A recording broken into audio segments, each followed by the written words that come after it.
All right, greetings, good afternoon, good day, everybody. Haki Ami, the Success Scholar. Thank you for tuning in. You're here on Raising Consciousness and Capital, broadcasting live on the Raising Consciousness and Capital page, as well as our Teaching Artist Institute pages on Facebook and TV, on YouTube, as well as our LinkedIn account, Haki Shkorami, as well on Facebook pages. So hopefully you are enjoying your wonderful day. I'm Haki Ami here, and we are coming up on the post U.S. Africa Trade Summit and many other amazing events. So we are going to be talking about East African Investment Tour. I have actually several brothers and sisters joining us here. So we're going to have us a good conversation. And I'm going to share the link for those to view it in the comment section.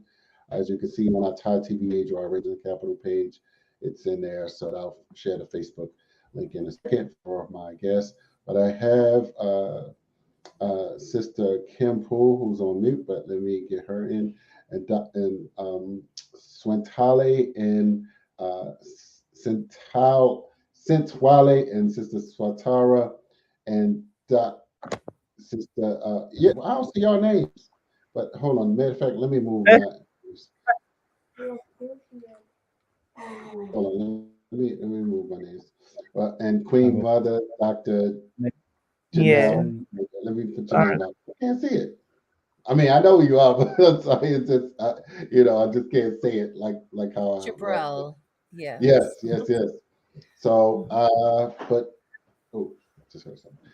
But yes, it's a beautiful day. Good to see you all. And first and foremost, I know everybody on here. So, and Kim Poole, I don't know if you're aware of the sister, but I know she's been doing some tremendous work in West Africa, uh, cashews and other products, of course. But I'll go to you, Sister Swatara. You can kind of open up for us since you will be coordinating and working with the Teaching Artists Institute with this investment tour. And you and your husband, you both left the United States. Well, first you're from Detroit, but you lived in Houston area, and you went first to Tanzania and then to Rwanda.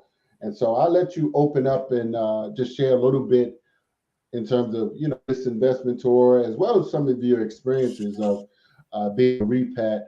And I think that's a very unique opportunity that we have because you are there and have been there consistently. And I'll let add on to Sister, and Kim can come in as well. But I'll let you open up first while I start posting things in the link. Ante Sana Baba Haki. Thank you, all of you who are here on this panel. Thank you for coming and doing this. It is an extreme honor, and I'm just so proud to be in the number.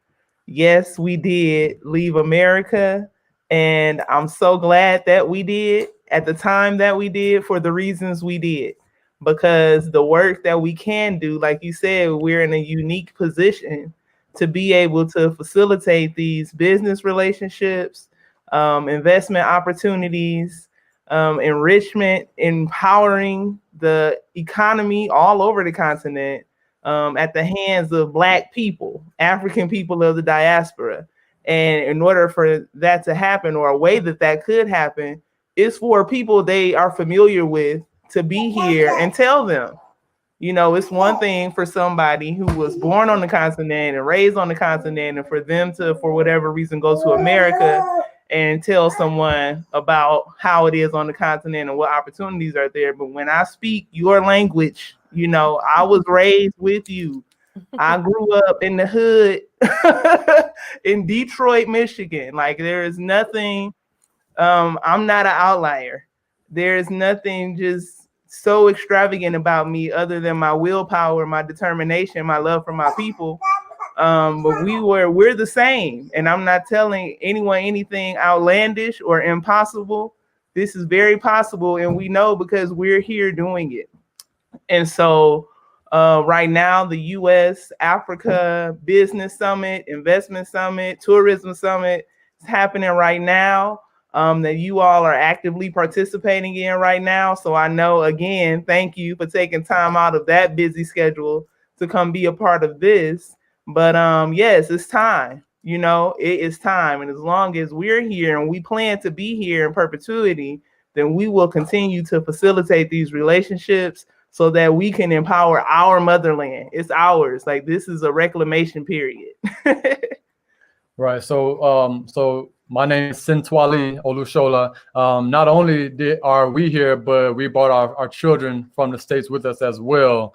And so not only are we making sure that we're able to do these different make these different connections and build on these various levels, but our children are also seeing it happen real time as well. So the example that we're setting is not simply for ourselves and for our contemporaries, but it's also for the babies.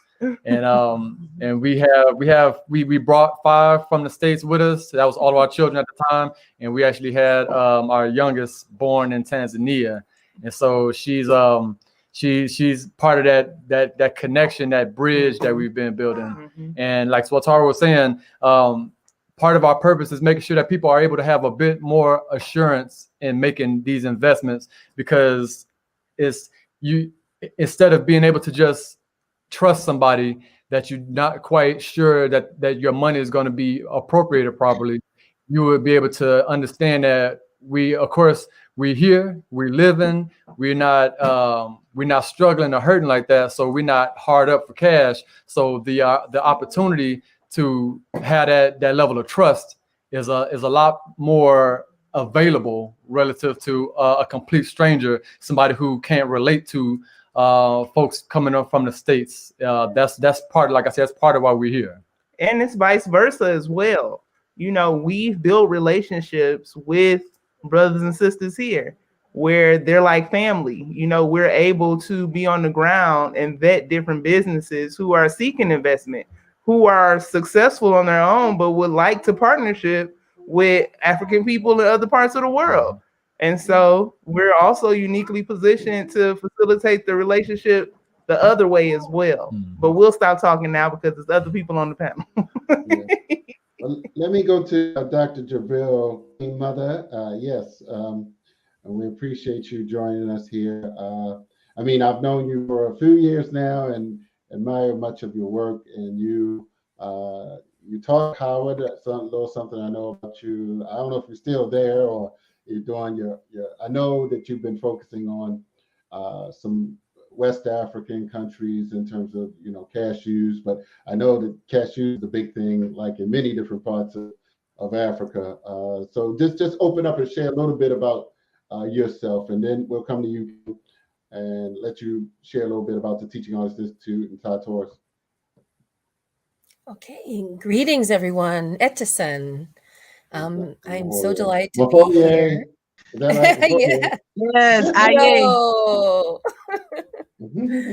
Yes, I'm Queen Mother Nana Akuya Kalia. I am a Queen Mother for the Bronx Kingdom, twice installed and elevated to the highest level of the Royal Kingdom in Cote d'Ivoire and Ghana. So I'm coming to you in that capacity. In fact, it is in that capacity that I got to meet wonderful Swatara. Swatara's sister married someone from our kingdom, and I was there to bless the wedding. So it's just really full circle how all this comes apart. So Swatara and her family are part of the Royal Kingdom, which is the kingdom where all the Adinkra symbols originated. So the Gianyame Sankofa, that is the kingdom where I'm Queen Mother. And it's King Adingra, the descendant of the king who came up with the Adinkra system, is the one who installed me. So I certainly come in a capacity as a part of the traditional chieftaincy to speak in that regard as those questions arise pertaining to reconnecting with Africa and investment, and also some perspectives and access that might be unique. As dear Haki mentioned, I am a professor at Howard University. I've been on the adjunct faculty for over 1 decade, where I teach international business to MBA students. So I prepare the next generation to help implement as well. And thirdly, I am a global strategist and a global implementer. I've been doing that for, 25 years. So I grew up in corporate America as a strategist in implementing. I left corporate Fortune 10 company to go off on my own about a decade ago, which has been quite successful. So a lot of what I will share with you when we talk about investments, I'm trained in the area of business and always saw it as a building block tool, and I'm able to help implement that. As was mentioned, currently, yes, I'm working to restructure the cashew sector, which is $1 billion industry in Cote d'Ivoire. And because of my stool in that region and my work, I'm often and happily associated with Cote d'Ivoire and West Africa. But I will share with you that I've been going back and forth to the continent for 30 years, and that I have worked in every region in the continent. So I'm quite familiar with certainly East Africa, North Central, Southern Africa as well. So that's my background. I'll be happy to entertain questions. I applaud this effort in terms of reconnecting. I will end just by saying that when we speak about diaspora, it is not just recent expats from a particular African nation. And I have observed that there is a shift or a redefining of what diaspora means. And really, that's what you would call an expat, or maybe a new immigrant community. Very valuable, very valid. But I think it's also important to understand the inroads of those who have left the continent kicking and screaming and have really never forgotten or feel compelled for that desire to reconnect. And that certainly is me and many of us as well. So I'm pleased that we have the broader definition of the collective African experience and the various contributions and areas of healing and talents that we uniquely bring. Ashe. Ashe, indeed. Yes. All right. So, Sister Kim, you had amazing past few days with the U.S. African Trade and Investment Forum. So, and I know you're there with Mama Ade from Cleveland. So she'll share, just in terms of, we've worked in the East African region, and so now we're going to partner and coordinate this for Rwanda, Tanzania, and Kenya excursion for investors here in the diaspora, if you will. So just open up and share about your experiences in terms of investing in Africa or partnering, or however you care to open. Thank you, Baba Haki. First and foremost, I want to acknowledge that our time with the U.S. Africa Trade and Investment Forum is not over. This conversation is very much a part of that.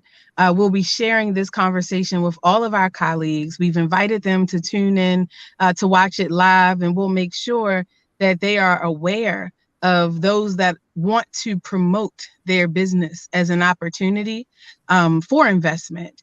The new form of enslavement is a lack of knowledge, those that know and those that do not. And so our organization, the Teaching Artists Institute, and Ty Tours, the for-profit arm of our work, is vested in making those connections, being that bridge. I'm an artist. And though we do business on an international level, I will never tell you that I'm the expert, right? We learn new things about how to be sustainable in our work every year. We've been in existence for 8 years, and that is a very small feat, standing next to the elders like Mama Ide that have been doing this work, next to my sisters like Angela, Minyara, Sales, that went to school and now doing comparative analysis with economies around the world. But what I will say is that as an artist that's been working internationally with our organization for the past 8 years, and also doing that work individually for over 15 years, that we have learned firsthand the importance of connection and partnership with the right people the first time. What we've learned over this process is that small entrepreneurial ventures, they don't have the money or time or resources to fail.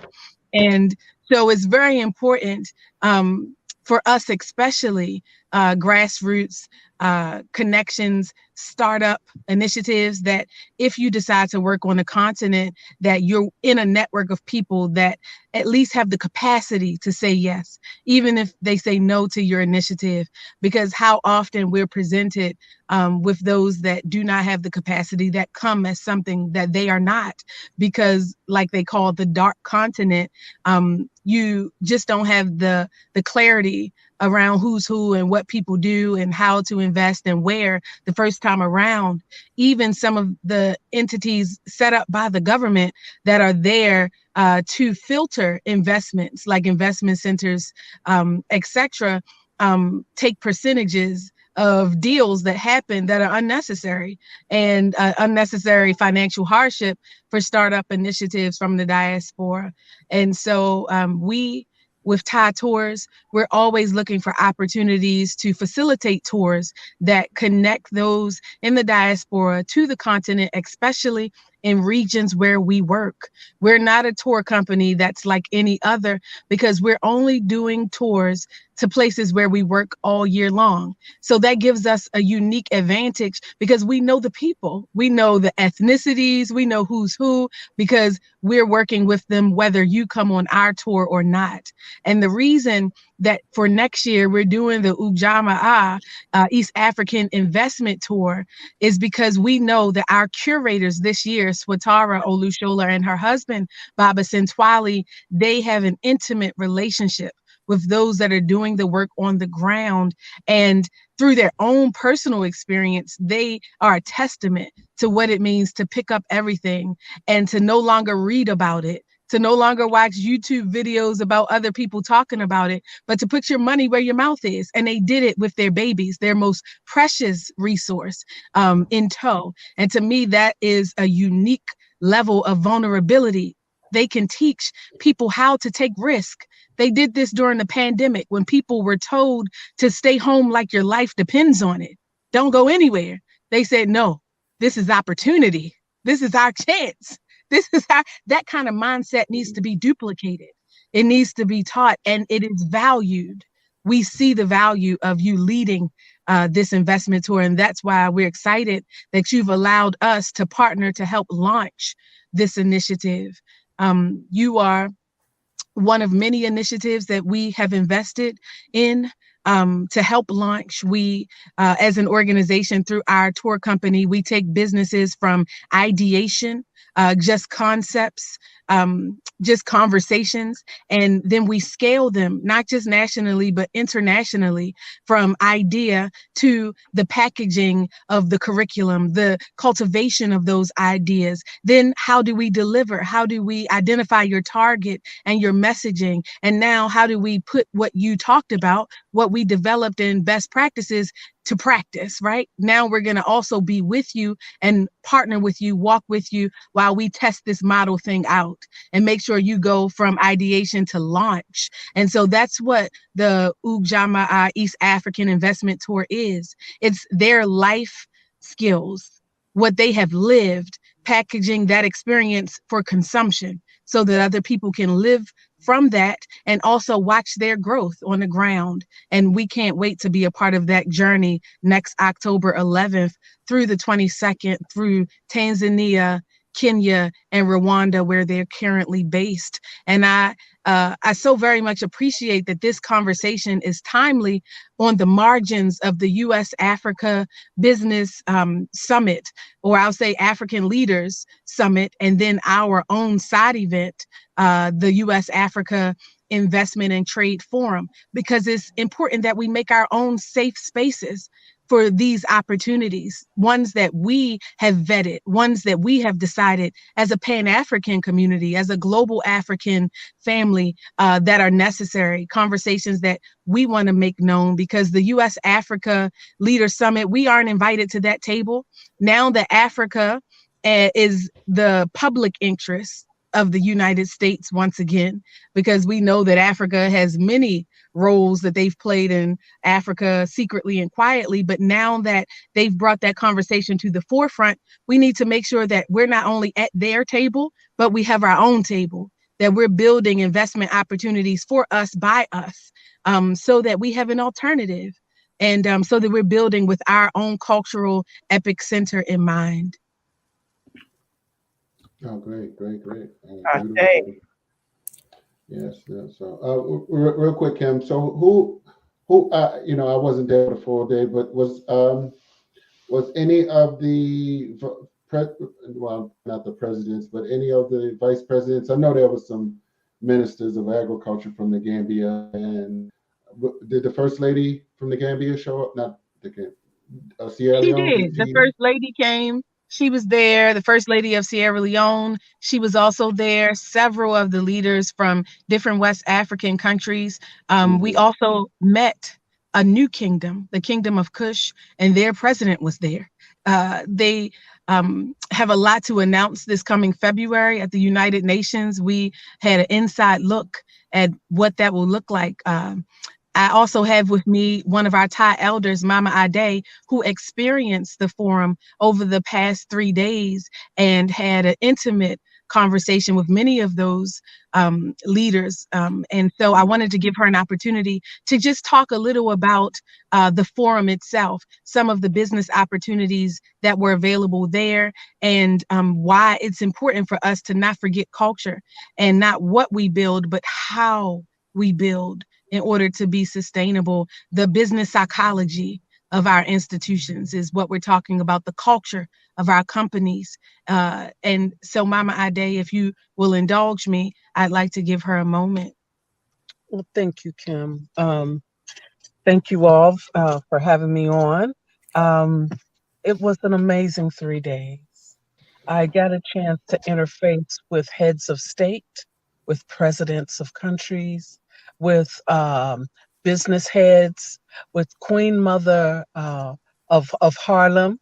That was very interesting to have all of these players in the room together and talk about sustainability, to talk about culture, to talk about business, and why we should invest in Africa.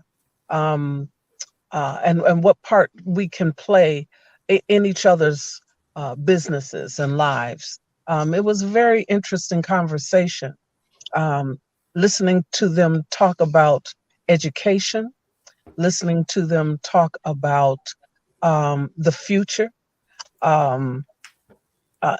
It was an amazing time. Our part to play as cultural individuals, how that fits in a business mindset. I know I was saying that it doesn't matter what kind of business you have. Culture and the arts is foundational to every bit of it. I don't care if you're making just a cog. It is the design of the cog. That's creativity. And so the creative arts is foundational to business. Color, design, all of that is foundational to business. And culture, our culture is picked up all around the world, whether it's hip hop or the way we do our hair, the way we wear our clothes, our swag, as it were. The world revolves using our spirit and our cultural acumen. And so that is leveraged as business. Our movies that we make. Black Panther just outgrossed any movie that has been made. And we need to continue to tell our own stories, and employ our folks when they did The Woman King. All of those wonderful actors and presenters being hired. We need our own studios so that we can tell our story, our own radio stations. So at any rate, I don't want to belabor the point. I do want to just say what an amazing weekend to be able to discuss these things and talk about that. Talk about repatriation to Africa for those who want to do that, and the mindset and the brilliance of all of we and how that's used. So at any rate, thank you for listening to me. Thank you, Mama J. It's been amazing. It's our pleasure. Yes. So Queen Mother, Queen, go ahead, anybody. So what I know what other events did you go to over the past couple days? You any panels or speak anywhere? I'm sure. I was not active. I was not as actively involved in this iteration as I had been 8 years ago. And that's for a number of reasons, and particularly because I am an implementer. I've been spending the time getting ready for the action plans. Some of us are connectors, and some of us are thinkers, and some of us are doers, and we all have collective roles, certainly to play. With that said, I did participate with the Bill and Melinda Gates Foundation earlier this week, talking about agriculture and agribusiness. And it was really quite dynamic because some of the AGRA upcoming conferences will actually be held in Tanzania. And the message was, America, if you don't join, other people will continue to play. If you don't participate, if you don't invest, others will. And we're interested in diversifying. We're interested in having you. So I was quite pleased with how the tenor has changed, and I think that was well understood in the room.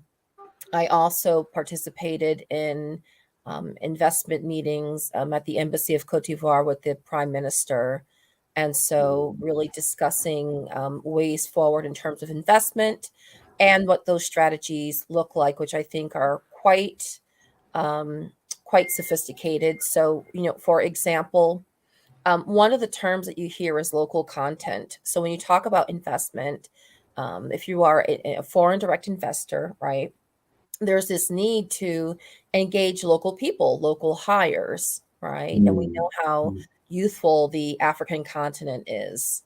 And so in the case of Cote d'Ivoire, for example, the investor can get tax incentives based on doing what you might call the right thing. So you are not compelled to hire local content, right, or your local workforce, but you receive a 2% corporate tax deduction if you do. You are not compelled to hire Ivorians as management teams and in leadership capacities, but there's an additional 2% tax savings if you do. You are not compelled also to have an Ivorian co-owner, but there's an additional 2% if you do.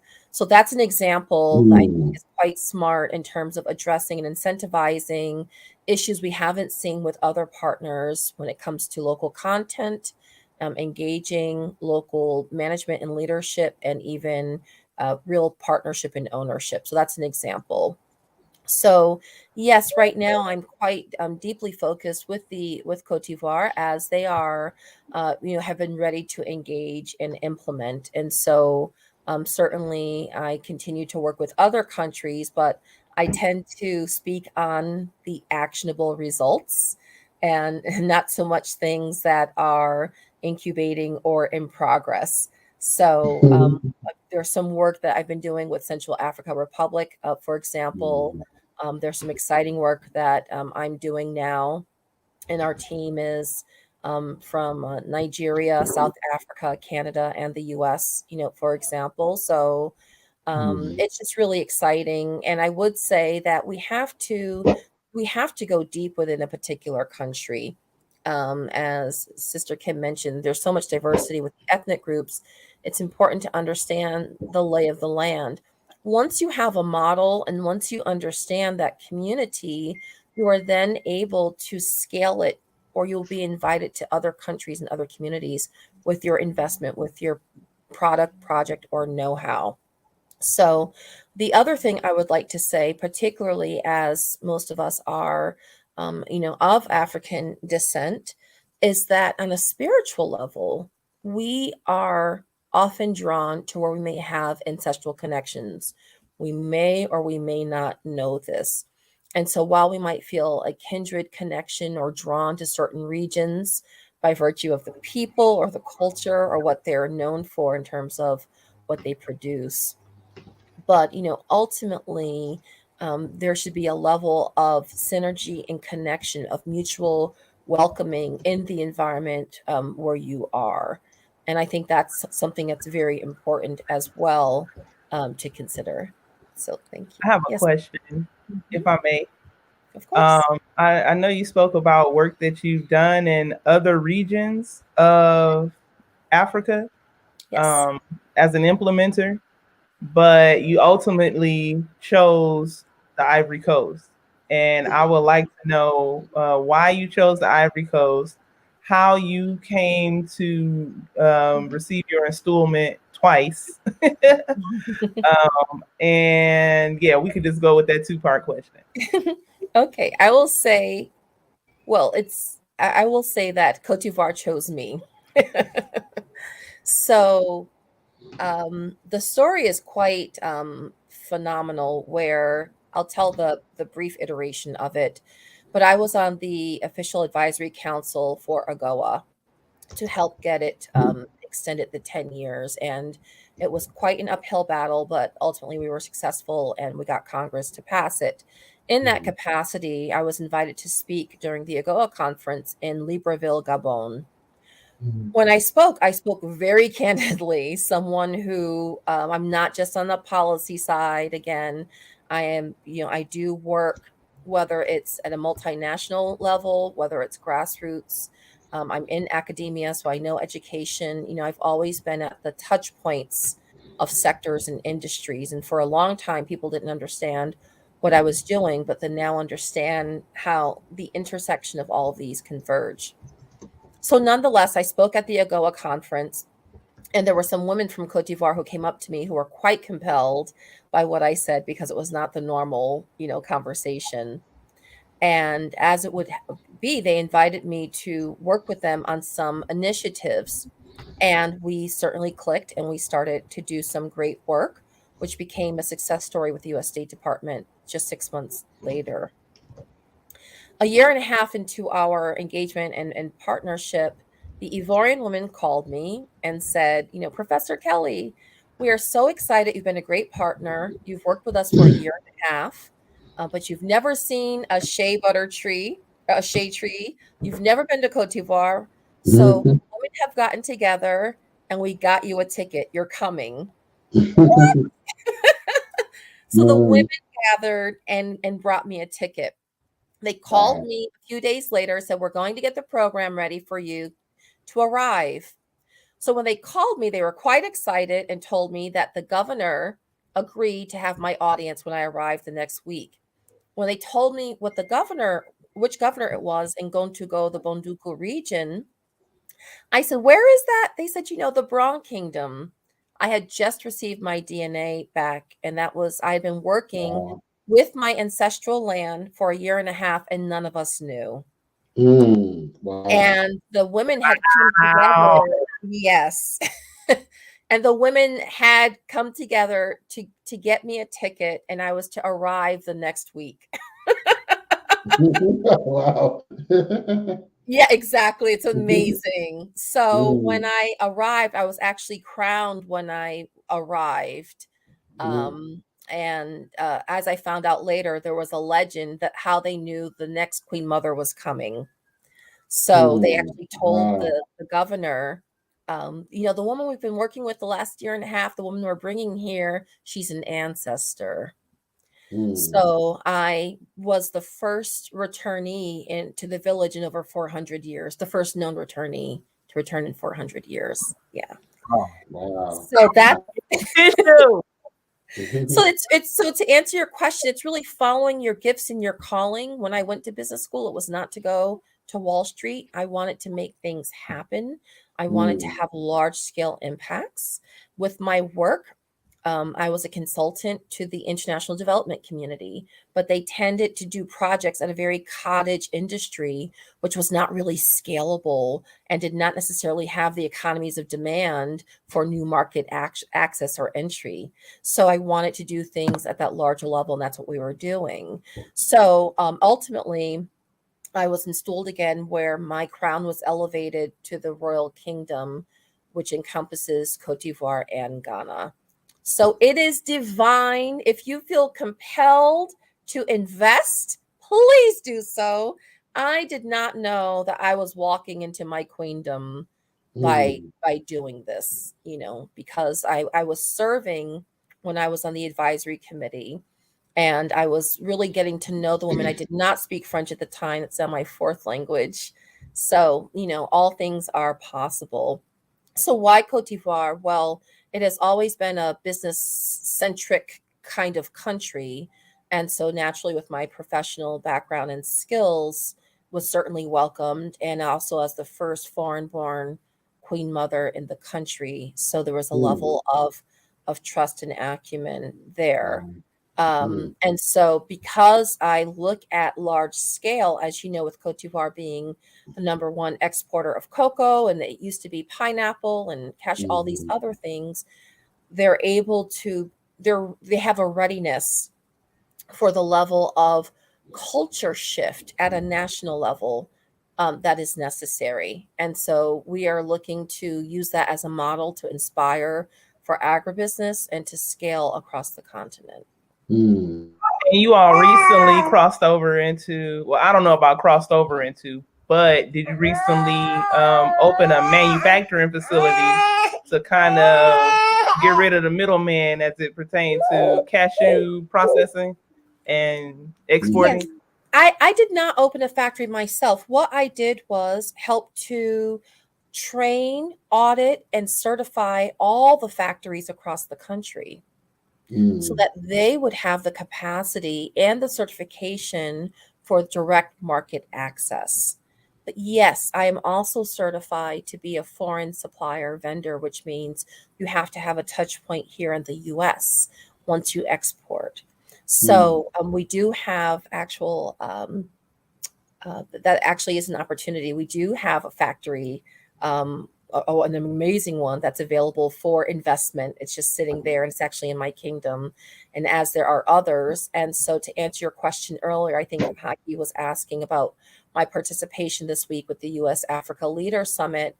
We did meet some CEOs who are building plants, American CEOs who are now building factories and plants in Cote d'Ivoire, largely because of the work that we have done there.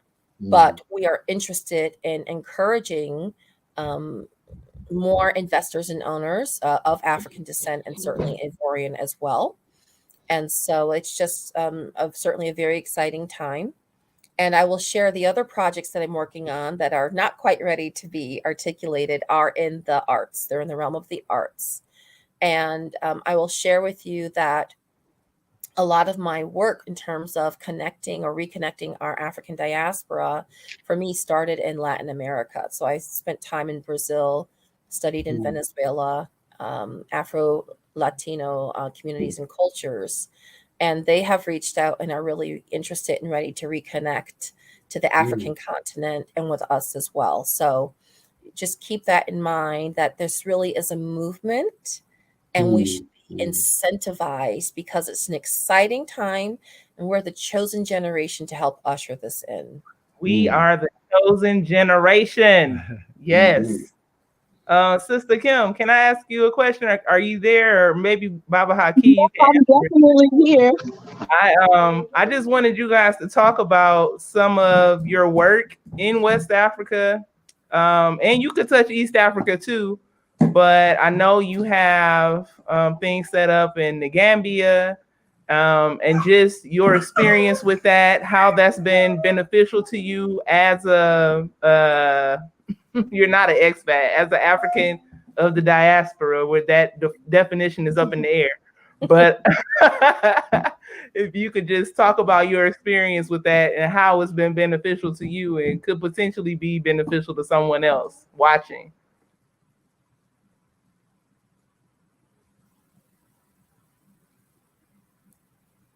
I think you're muted. I'm talking. Baba Haki, did you want to go first? No, well, you can go. She mentioned the Gambia first, so if you wanted to start, I mean, you can start the whole history, if you will, and the Gambia. She meant the Gambia, so, and there were some Gambian delegates there, so.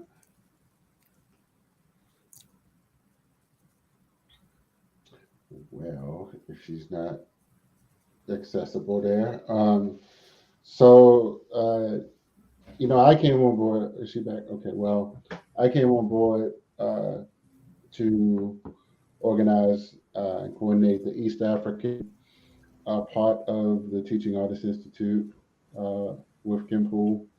So I felt like, strategically speaking, that was a tremendous opportunity for several reasons, politically, just as well as demographics for the tour city. So we went during COVID, and actually, as you know, Tanzania was like the only country.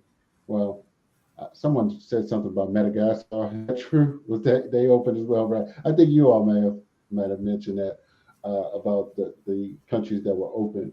And so what we did was we opened like a vacuum, if you will, because many people, and I just really realized that many people were paying attention, individuals that were curious in terms of, traveling. They were like watching, like, what are you doing there? Where's your mask? And, everything. So we had tremendous experiences and tremendous success stories with some of the artists, student teachers that both came with us and on the ground there. And so we opened up some diplomatic, political relationships, as well as relationships with institutions of higher learning there. And so from there, South Africa was last year. That was tremendous success, and then to Kenya. And so, but those are some of the major things that happen. And so we feel like that East Africa is sort of like, I mean, even people that I know that are conscious, they don't know even where that is in East Africa versus West Africa. So I feel like there's a niche just to, in terms of tourism, first and foremost, that people are still curious. Blacks here are curious, as well as, with Kenya, President Obama, people, began to travel to Kenya just because of his influence there. So we feel like that, that the combination of those two things. But let me just say, I mean, this guy, when I told him about you and Rwanda, he was just very excited. He was like, Rwanda is beautiful. I mean, so, but I know Mama, what's her name? The one that from Ghana, that's there now. One Africa. Oh, yes. That's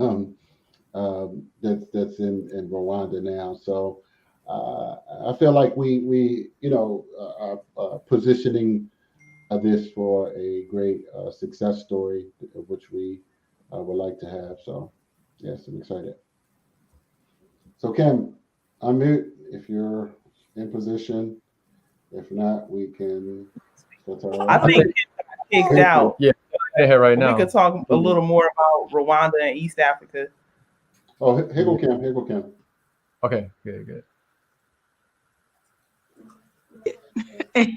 Okay. I'm sorry, I do want to hear you talk all about Rwanda and East Africa. But to your first question, when you mentioned what as an organization we've been doing in West Africa, so we work in 7 countries.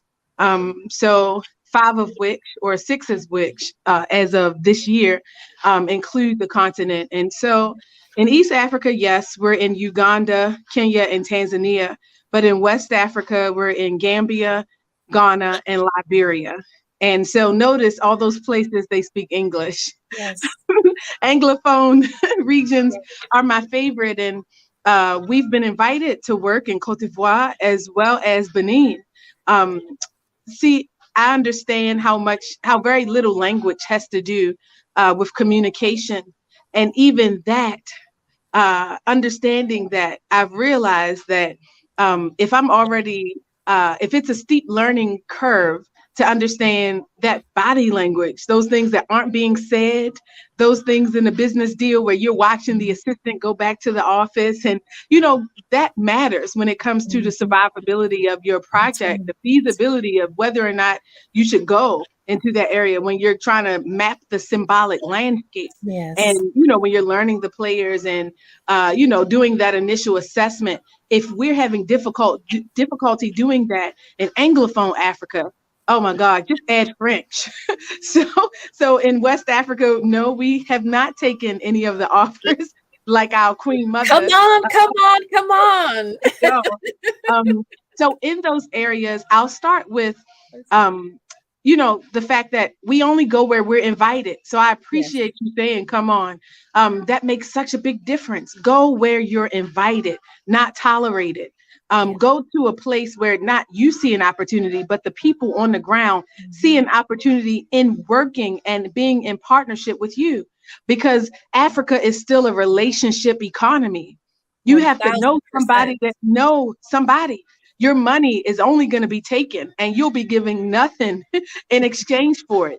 And even if you feel that you've gotten something, you'll get the very least of what is available if you don't have a strong relationship. And so I don't want to emphasize, or I can't emphasize enough, the importance of the human resource, relationship development, and the adoption process. So you need to be adopted by a family.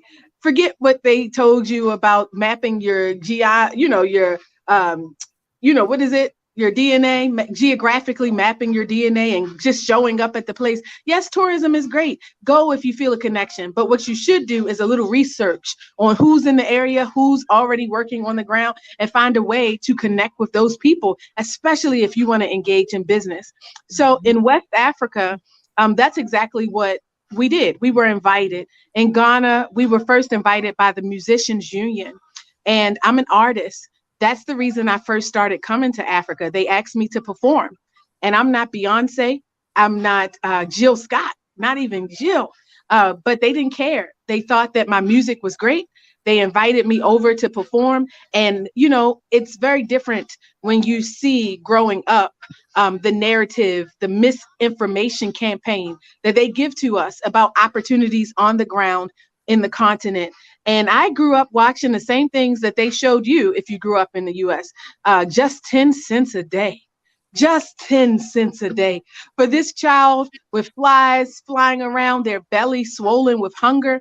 This was the narrative. So when I started to receive opportunities to perform as a underground artist on the Chitlin circuit, where all of my expenses were paid to fly in, I stayed at the nicest hotels. What?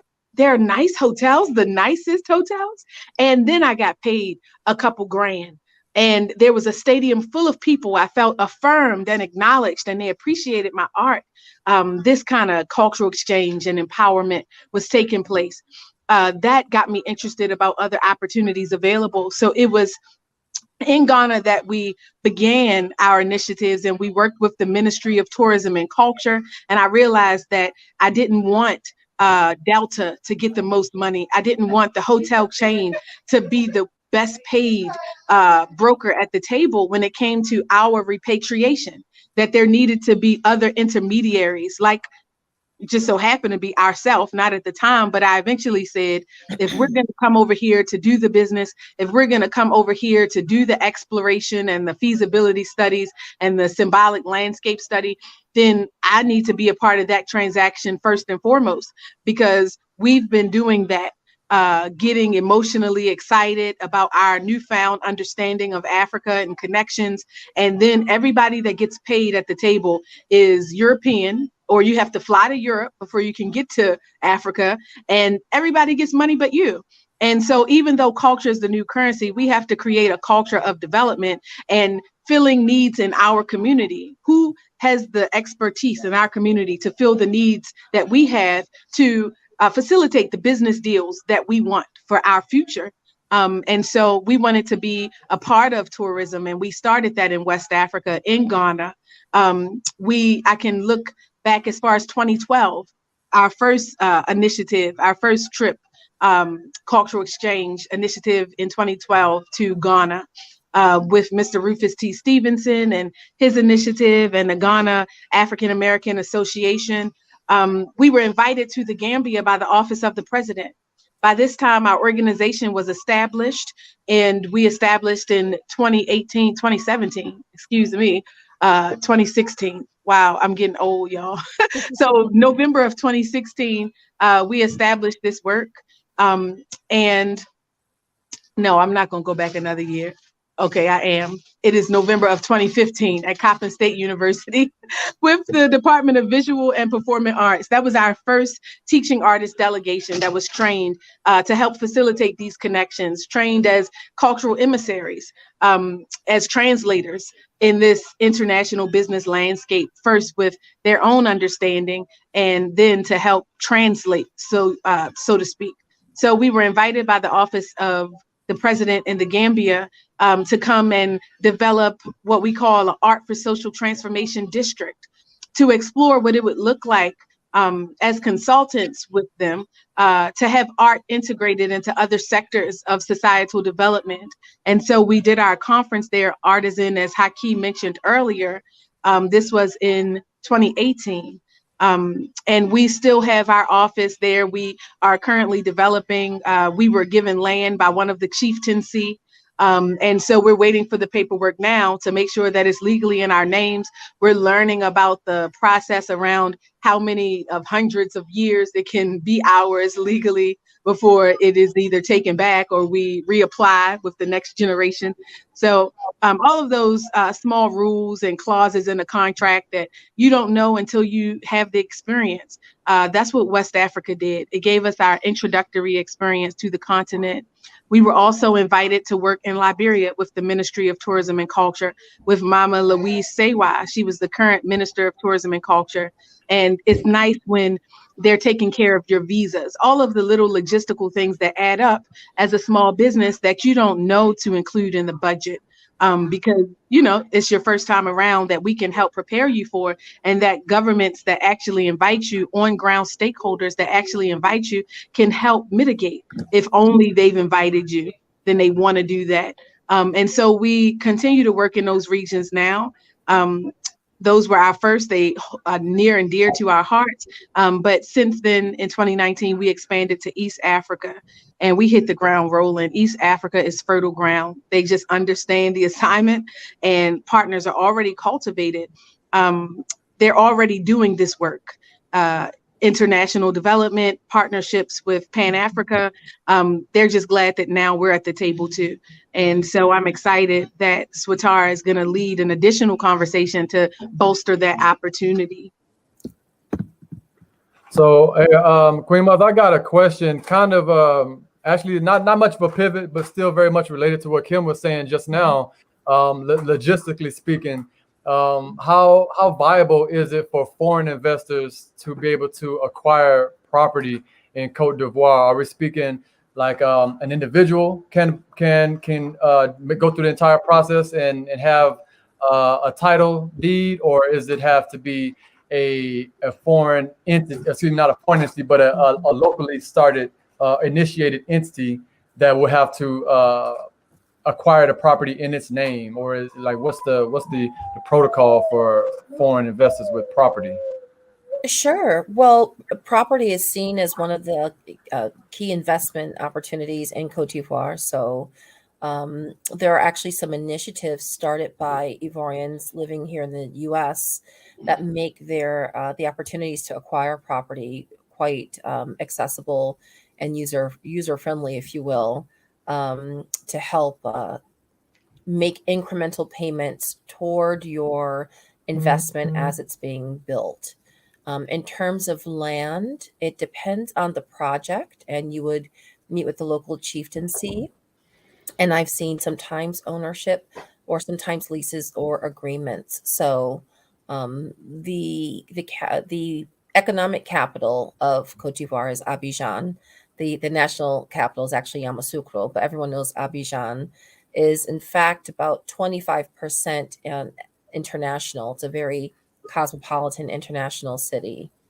So in terms of ownership of real estate, to live in our investments at an individual basis is something quite common.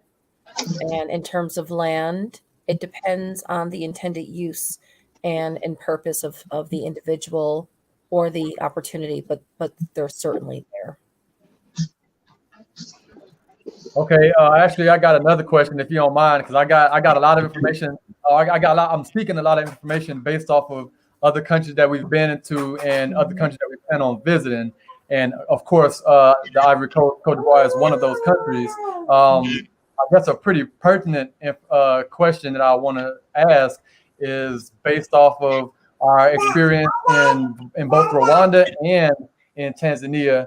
We've kind of experienced the spectrum of when it comes to corruption, dealing with government officials from the top all the way down. And so in Tanzania, it's a bit out of control, just being speaking candidly. And then in here in Rwanda, it's a pretty solid chokehold on the corruption. What would an foreign investor be able to expect going into the Cote d'Ivoire? That's a very fair question, and thank you for understanding the differences and nuances from place to place, right? It's an evolution. So Cote d'Ivoire really takes pride in its anti-corruption efforts. There's something that is called the Corruption Perception Index that is published annually, and you'll see that their ranking is relatively low in terms of corruption, and it's been a priority for the president. And there are a number of awards that are given to every ministry based on their transparency and based on the accounting that they do. It's so interesting because when I was first going regularly, it's quite common to have lots of ceremonies, whether it's with the officials and the government, or whether it's the traditional rulers or cultural. And they are always talking about, dollar amount or, CFA amounts, their currency, and so this much and so. And I didn't understand, right? But that's the level of transparency where if there are funds to be given or if there is a budget, that publicly it is announced who is getting what. So that there is no, there's no discrepancy in terms of how much was given, etc. So culturally, I think they're taking pride in understanding the long-term impacts and the perception impacts that are negative or prohibitive with corruption. So I would say several years ago, it would be very different. You would get stopped and pulled over and asked for money. And that is increasingly rare. For instance, happened, which I don't do, but it was just circumstantial. I lost my smartphone. I left it behind at the airport. And when I was retracing my steps, and I saw this was my travel phone, but it was still a good smartphone. And in retracing my steps, I realized it was left at the airport. And I went to the police office and it was retrieved fully intact, put away in a safe space. And that was about 4 or 5 days later. For me, that is a sign of really understanding the big picture of pride and going the distance. So that culture shift is really happening in Cote d'Ivoire. So I appreciate you saying that. I won't say it never happens. I'm sensitive to this idea of corruption, whereas I don't condone it. I do understand sometimes the dire circumstances out of which it arises. Yeah. And we as investors, it is partly our responsibility that we value the contributions, the skills, the hospitality, the time, and the resources of the people within that community who also have families and their livelihood. And I think if we don't appreciate that, that can sometimes drive behaviors that we look down upon. Yes, yes, for sure.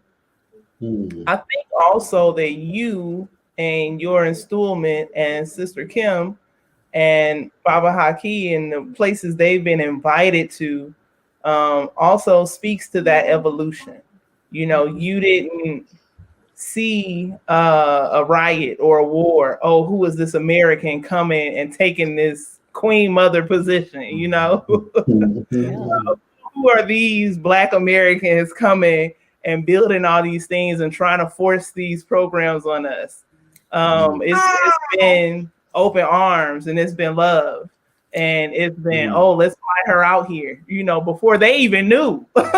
Exactly. Mhm. You know, know, when I went to the village, there were some women singing, and I was going out to speak with some of the chiefs, and they were singing this beautiful song that had this harrowing sound that you hear in some of the Negro spirituals. And I said, "What are these women singing?"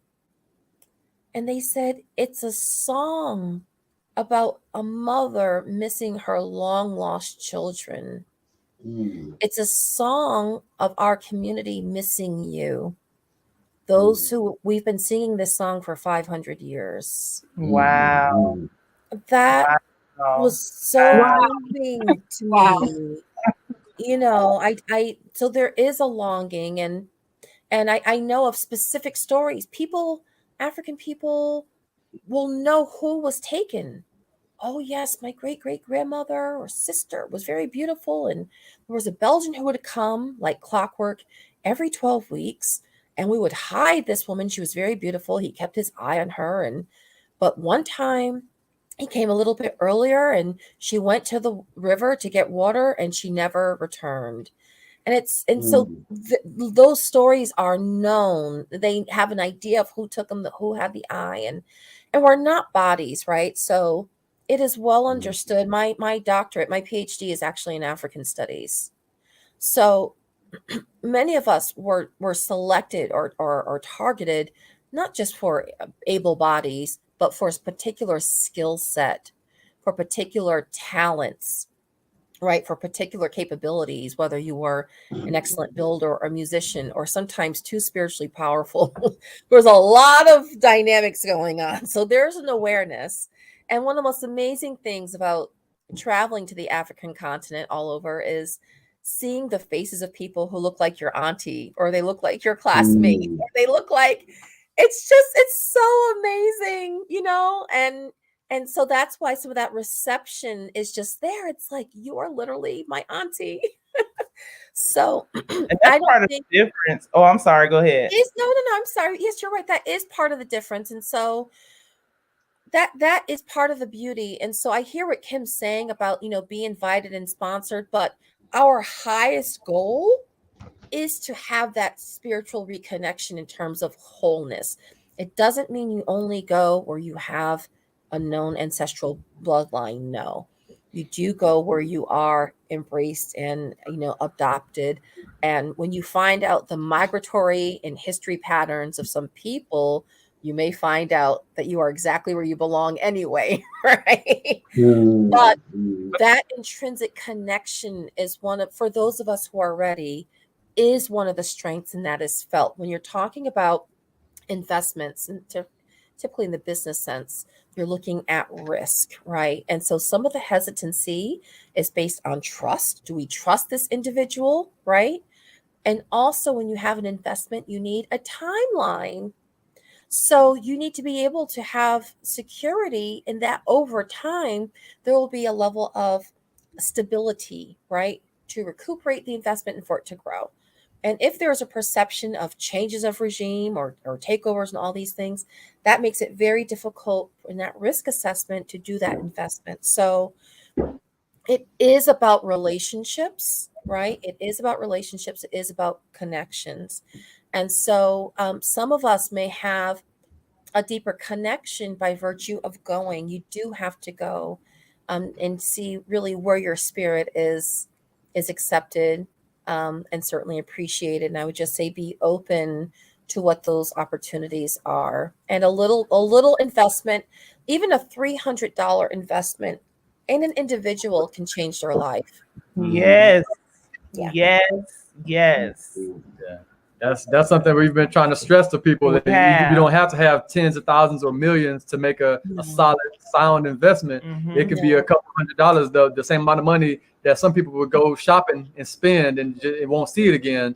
You can make a couple $100 worth of an investment and see the return on it plus some. And you'll be changing somebody's life in the process. Right. And I think once you as Black people, if you will, once you make a decision to reconnect, once you make the decision to answer that calling, once you make the decision to return or visit, even the way opens up for you. Once you make a decision to invest, it's like things just fall into place because, like the story she told, your ancestors know. Yes. You might not, but your ancestors know, and they know when you feel that longing to head home. And they come with the right intention, because I have similarly seen the continent spit people out. Likewise. I have so have we. And it's and so we have to humble ourselves when we come. Yes, we are survivors, and yes, as was mentioned, our culture is exported and influences the world, and we have all these things, right? But we have to be humble because there's a lot that we have to learn and even appreciate. And so it's not just about teaching, right? We have to be willing to unlearn and even relearn. And when I became a queen, I had to figure out, I was not raised in that environment or prepared for it. And so that's a journey in itself for me to grow into that role. But I realized, if I was honest, that I was growing into this role, I invited the people to join in with me. And it turned out that if you grew up in the city, if you were not growing up in the village, many of the African people there needed to be reintroduced to their own culture or using their own language or values, because you learn through osmosis and doing. And if you're not in the village, or like my father's folks are from the North Carolina, right? They're from the South. You go to grandma's house for the summer, you learn, but you have to be on the land or in the ground. But if you're not near grandma, and if you're in the city, there's a whole lot you're not going to know how to do. And so when we come, as we learn and humble ourselves, we cannot assume that all the people there also know. And as Kim was mentioning, Anglophone countries, when you're dealing with Francophone, the French speaking, or Lusophone, the Portuguese speaking, there's so much value on, what is European, and, what is African, and their products are, often looked down upon. And so some of the early work that I did as an investor myself was showing the valuation of African products. And people would compliment me on my skin or things like that. And I'd say, oh, I'm using shea butter, I'm using this product. I'd say, what? You're not using Clarins from Paris? You're not? No. And now there's this influx, and there are stores and co-ops of African-based products. So you have local product development. And this is a new phenomenon, to see the value in their own products sourced from God-given natural goods, right? And their talents, and then going back to grandma's recipes, right? So we can learn that and share in that together. And I just want to add a little to what you just said about not going back, with this sense of, I am teacher and I know, because whenever we've gone to incubate any new initiative, it's always been in a spirit of partnership. Like, we're looking for partners. We don't have all the money. We don't have all the answers. We're looking for opportunities to be mutually benefited. Yes. And so, you know, the sisters in the Gambia, for example, it's like, listen, sis, my people are suffering from diabetes, high blood pressure. We have real issues, and you have lemongrass just growing for free. Moringa, it just grows like that. Yes. Let us find ways to engage in this exchange. It's like, oh, you want some of the things from the US? Yeah, sure. If you want some of this Bath and Body Works, I'll bring it, and give me that shea butter. Let's trade. Okay. I'm not trying to make you feel bad about wanting a taste of American culture. Take it. And eventually, through that exchange, through the benefits that you receive because we put value on what you naturally have, you will begin to shift all by yourself, because opportunities for exposure is the true learning. I can't open you like a bottle and fill you up. Yes, sis, don't you feel how that bleaching cream burn? But when every billboard on your street is lined with women featuring bleaching cream, you know, this is our advertisement. And when every media outlet is an Indian Bollywood movie, when, you know, because I was always really taken aback by that when I'm just specifically in the Gambia. Bollywood is a big deal in Africa, you know, and so when I see these images, you know, bombarded, I know what you're going through. So what I tell you is that, you know, man, you have the best skin, the highest cheekbones, and when you're here, the sun reflects off. It's how you deliver the information that matters. And I think that through our continued partnership in business, the cultural exchange happens too. And I think that that's better than saying, here I come, I've arrived to save you from yourself. And the reception that you receive is also different. Yes. Wonderful. Baba Haki, you've been real quiet. No. I'm letting it get it. Letting you all get it all out. Get it all out. Yeah. So well, like we said earlier, we are based in East Africa. Our relationships, that's where we landed. That was we came blind. We've never been to Africa before. We came, you know, it was just time. Our children called our bluff. Also, like, you know, we African centered. We love Africa so much. How come we don't live there? And we don't have a good response. So that further catapulted us across the water. And being here, we have completed major projects to establish infrastructure in a couple different villages here. And this is just without us even really trying, or without us even really having the time or resources to really apply ourselves. This is what happened with us just seeing it. It was like, oh, that's a problem that needs to be solved. I saw you brought clean, fresh drinking water. I am so amazed and proud of you. Absolutely. And so that happened twice. Yeah. Okay. One of them was over time, we're able to publicize it and raise money. And one of them had just a single donor. And so it was able to happen, you know, quick. Nobody really had to hear a whole lot of hoopla about it. We just made it happen. In an indigenous Maasai community in a village called Mtoambu. And Baba Sintwali oversaw both projects. Wonderful. Very similar. We've got villages that need more water. We've got plenty. Yeah. So, you know, coming out there, surveying and seeing where the water supply is, what's possible, what needs to be cleaned, how it can get where, you know, what's the most strategic way to implement this. That's what we do. Also, and it's not specific to water or electricity. We also put electricity in a village called Kwanakoli. Kwanakoli. Yeah. So we actually had a construction project there that is almost complete. Part of it was bringing electricity to the structure, and in doing so, not only did that give the capability for others who didn't have the means to get those electrical poles and to register for the whole process, but it also increased the property value. So if any resale was to occur, then they're gonna make how I don't know how much, it's untold amounts more than what they would have made otherwise had we not started the project. And related to that, related to everything we just talked about, was a very invaluable brother who I was working with out there.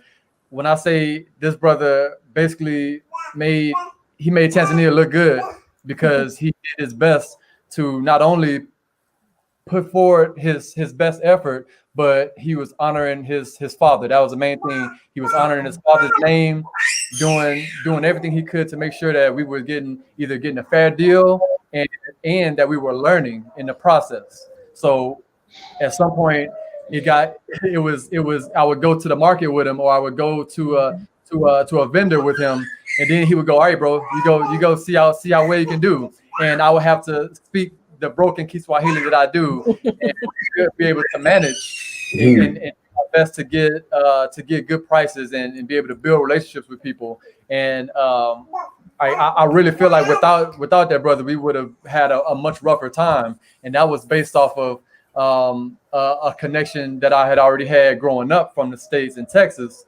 A brother who had visited Tanzania a couple years back, he had set up that relationship, and I was able to benefit from that same relationship. And so I'm still very close to the brother today, and we work together to this day, and like invaluable. And so that's to say, if anybody is considering coming, not only are we here, all these people on this call are here, but being able to have a reference for somebody who is already on the ground in the country is a life changer, because it's going to be the difference between a good experience and a bad experience. I would just like to say so many blessings to you and upon you. Blessings for all that you are doing. May you be fortified, and may it multiply as you are stepping out on faith. Yes. This is healing in action. Yes. And by virtue of the work you are doing, you are literally removing the excuses or reasons to not invest or to not come. Yes. Infrastructure is that not there? That is the case. In business, particularly in technology, there's a saying, garbage in, garbage out. Yes. If you are having clean drinking water accessible, you are able to produce that much higher quality product. That's right. Right? Yeah. If you have the electricity, you're now able to do some of the small scale manufacturing activities and increase the safety of the community, etc. So I'm just so delighted, and thank you for inviting me to be here, as you are just, your journey's been beautiful, and it's just beginning. Harness that power and the sacred charge that's been, put inside of you. Absolutely. Indeed. Absolutely. We don't really know another way to operate. Yeah. Sister Kim? Yeah, I just wanted to add and bolster what Queen Mother just said. The reason that you're winning is not only because it's in divine alignment, but also because you go in the spirit of collaboration, and now you're also paying it forward. All the lessons that you've learned, and this investment tour is an opportunity for you to teach people that want to walk in your footsteps. And most people, when they come, it's for very individualistic reasons. It's like, I finally want to get away. I'm out. I want to build a business for me and my family's legacy. I'm sick of America, or I'm looking, to make the most of my hard-earned cash. And you guys, every initiative you do, from Tanzania to Rwanda, when you came with us to Kenya, it was always about working in the spirit of partnership, collaboration, and giving back. And that makes the difference. The energy around your initiative makes the difference. Looking into the community, finding needs and filling it. That is real business development in the African worldview. And we have been culturally derailed. We're looking for capital without end, business that scale and scale forever, just grow without, any understanding of community balance. And so I feel like you are looking to build something that's sustainable, that's based on African character, the best of who we've been historically. And that's why you're winning. That's why you came blind and was still led in the right direction. Because even though you couldn't see, there was a higher power and energy that was watching and looking and guiding on your behalf. I have to understand and know that, not on a deep spiritual level, but by the results that you've been able to make. If you don't believe in ancestor, if you don't believe in spirit, if that's too deep for you to vibrate with, look at your family, Swatara. Look at Baba Sentwali and look at the outcomes and results that have been produced out of nothing. That Out is of what nothing. people use. Yes. Out of Nothing. throwing darts at a map and saying, oh, your country is open, we're coming, and you've succeeded. And now you're leading other people down that path. That is the result. That is the proof Yeah. that you're spiritually led. And we're glad to be in partnership to help launch this initiative. And we're glad to be family with both of you, all of you, all three of you for sure. Indeed. And I want to make it clear for those who are watching who are thinking, maybe I want to invest in Africa, but they're going to East Africa and I'm looking at the Queen right here. I think I want to do something in the Ivory Coast, or I'm looking at Kim and Baba Haki. I think I want to get into what they have going in Gambia or Ghana. You can do that. Like, we're starting. This is our inaugural tour. We're starting in East Africa because that's where we are. And we want to show you what we've built. You know, we want you to come and see on the ground. We want you to meet the people we know, the good people, the good relationships, the ones who are worthy of investment. It's normally the people who deserve it that don't get access to it. So we want to change that and put the right people together here in East Africa. But that doesn't mean you can't hit us up, contact us and say, hey, I have, XYZ, and I think it would do great in the Bronx region. Or, I think I could really facilitate something happening in Teaching Artists Institute Gambia or somewhere else. Don't think that we only want to talk about East Africa right now. This is just where we're touring next fall. We want you to come see next fall. Yes, absolutely. Come to the interest meeting. Go ahead and start your installments or pay in full if you got it. We'll make it happen next fall. But you also don't have to limit yourself, because we do have relationships, as you can see, in other places, and they are just as good as yours. If you are ready, if you have a viable initiative, and you come with the right intent, because like the Queen said, without the right intent, you will get chewed up and spit out. Okay? Chicken bones. Don't do that. No. I'll thank you so much for that. And we need to have you come to Cote d'Ivoire. So we'll have to get you on that schedule. And don't let the language intimidate you. French, learning English. Absolutely. I'm a language learner. Okay. Yes. Since we made the decision to come to East Africa, I immediately started learning Kiswahili, and I'm about 80% through now. Like, I can hold it down. And so we speak variations of tree in Cote d'Ivoire as well. So if you have access to Ghana tree, that can take you very far in Cote d'Ivoire as well, beyond the French. And a lot of them are learning English because they're ready to connect with us, because we as Americans weren't really there, but they're quite interested. So we'll be able to meet in the middle. Oh yeah. Okay. Well, I just want to, before we go, I know we're wrapping up. I just want to emphasize again that this conversation is on the margins of the U.S. African Leaders Summit, and definitely a part of the U.S. Africa Investment and Trade Forum. And it's important that we understand this conversation in that context, because as the U.S. publicly expresses their newfound interest in this, I'll say in this recent time, to work with Africa, it's important that people know that we've already been doing this work, that we're on the ground. We didn't get an invitation from the USA to come, but we did get an invitation from the continent to do this work. And so that doesn't have to be your intermediary. If you are interested, you don't need to go through those outlets that never wanted us at the table anyway. So, consider this tour as that alternative. Absolutely. Absolutely. Our table. We have our table. If anybody, I know Kim just kind of said hers, but anything you want to say before we go, like final words, wrapping up from Baba Sintwali, Baba Haki, and Queen Mother.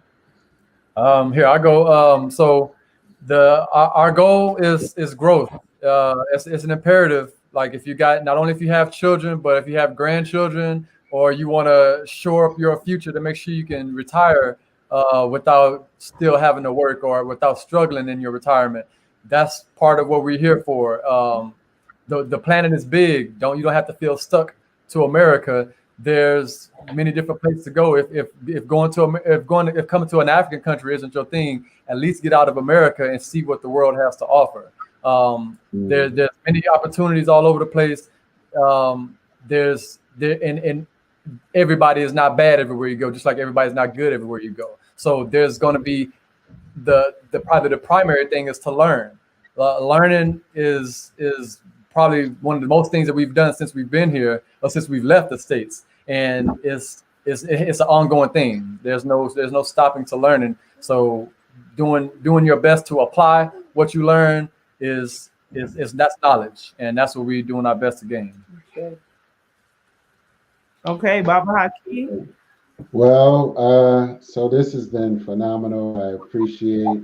I didn't know a lot about you, Queen Mother. I mean, I knew a lot, but I appreciate just hearing a lot more, and it's very enlightening. So I'm looking forward to this opportunity. I feel that we have a great collaboration, and we're going to hit the various audiences because I feel that people are very curious about all three of these countries, and so we're excited about the partners and other collaborations. And I'll also just mention what one of the key catalysts and why this is going to be big is that on the ground in Tanzania, in Arusha, we will be partnering. There's an East African Chamber of Commerce conference that will simultaneously be going on. So we're going to really have you all connected, those that come with the right people on the ground. We're going to get the best knowledge on the ground, and from some conscious Black people who are from here. So that's right.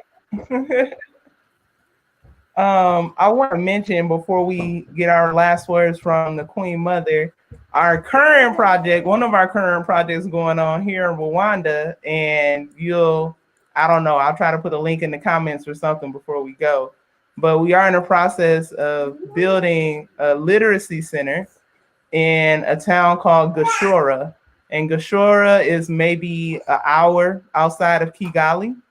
And there's not a whole lot of infrastructure there.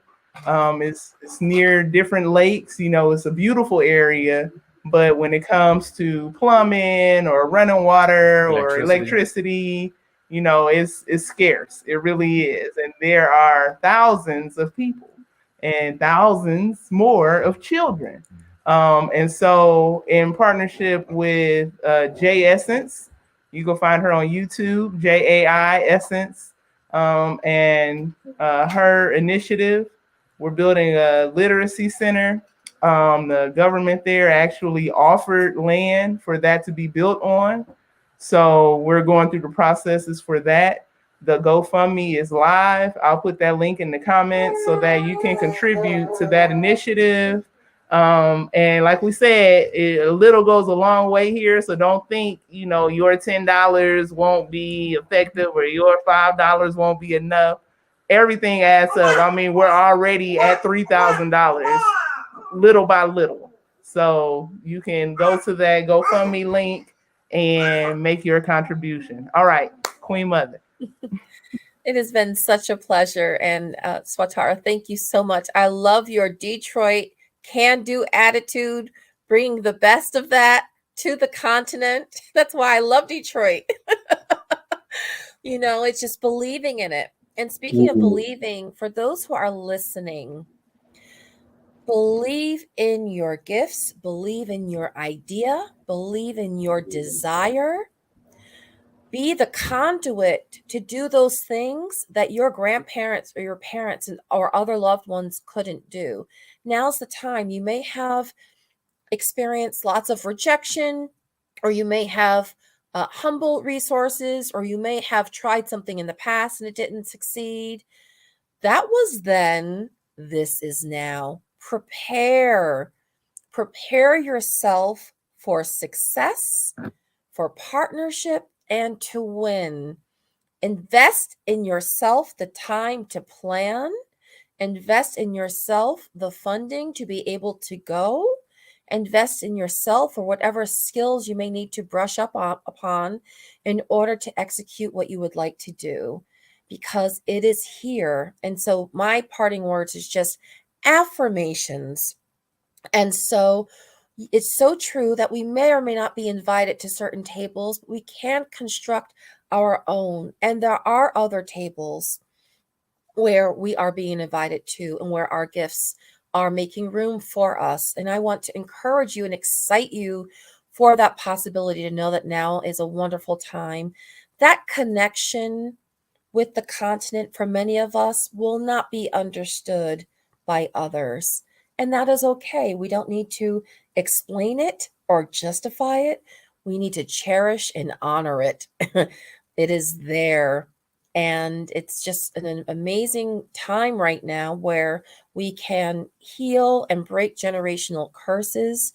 When we talk about investment, it may not always be in terms of your dollars into a project and expecting returns. Yes, those opportunities are there and they're high, but it can be an investment, right? An investment in terms of reconnection, an investment in cultural preservation, an investment in fortifying yourself on a spiritual level. There are all kinds of investments and all kinds of returns. And so when it comes to things like reparations, we are often looking from the outside for restitution, but we have agency ourselves to help with that restitution. And part of this is, in fact, doing that. So there are investment opportunities on the table ready to go in the $6 million range. And there are life-changing opportunities at the $3,000 range. And you can even impact someone's life with $500. And so think about who or what you want to invest in. And thank you so much for having me and just talk a little bit about some of the work that I'm currently doing. But the scale is great. And so you might be motivated as an individual, but if you are part of a larger community or an association, you have folks who are rallying and coming together in that capacity to make an impact. If you have a business, then you are often able to find a counterpart for co-ownership and can do work and expand that way. So it is an exciting time. We have to humble ourselves. And I will say this. One of our Achilles heels, for those of us who are African American, sometimes we operate or stay in a place of memory and of sadness. And this is an opportunity to engage and to live in a period of gladness. So this is very important because we want to reconnect with the continent for the restitution of the past, and that is very important. But we should also be optimistic and forward-looking about what we can build reunited together in the future. So thank you so much, and I applaud all of your initiatives. Bless you, Haki, as well, for all that you are doing. Yes. And Baba Spintali, bless you as well, paying it forward and carrying the torch. We cannot wait to have you in Cote d'Ivoire. Your family there. Yes. And as I've mentioned, I've worked in, I think think maybe 16 African countries or so. So those opportunities are certainly far and wide. So many blessings to all of you. Thank you. And to those watching and supporting, thank you for your time. And we hope that we're inspiring you for 2023 and beyond. Absolutely. Ashe. Thank you all. Okay. Yes. Thank you, everybody. All right. Till next time, everyone. Peace and blessings. We are out. Thank you. Thank you again. Okay. All right.